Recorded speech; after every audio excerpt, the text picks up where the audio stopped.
Hi guys, today video వచ్చేసి ఓట్స్తో దోశలండి. చూస్తున్నారు కదా చాలా స్మూత్గా ఎంత మెత్తగా ఉన్నాయో. ముందుగా అయితే వీడియోలోకి వెళ్ళిపోదాం.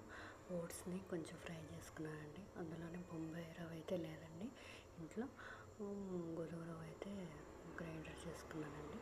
గ్రైండర్ చేసుకుని దాన్ని కాస్త గిన్నెలోకి అయితే తీసుకున్నానండి. ఆ గిన్నెలో కొంచెం కర్డ్ వేసుకున్నాను, కొంచెం హాట్ వాటర్ వేసి బాగా మిక్స్ చేశానండి. కొంచెం దోశల పిండిలాగా మిక్స్ చేశానండి. చూస్తున్నారు కదా, బాగుందండి, బాగా వచ్చింది. నెక్స్ట్ పాన్ అయితే వేడి చేశాను. పాన్ మీద అయితే ఒక్కొక్కటిగా వేసానండి. దోశలు అయితే చాలా బాగా వచ్చినాయి. దాంట్లోకి అయితే కొబ్బరి చట్నీ కాంబినేషన్ అండి, చాలా బాగుంది. మీరు కూడా ట్రై చేయండి. ఆనియన్స్ కూడా వేసాను. ఆనియన్ దోశ లెక్క వచ్చిందండి. చూస్తున్నారు కదా, దోశ అయితే ఎక్కడ ముక్కలు అవ్వలేదు, బాగా వచ్చినాయి, చాలా క్రిస్పీగా ఉన్నాయి.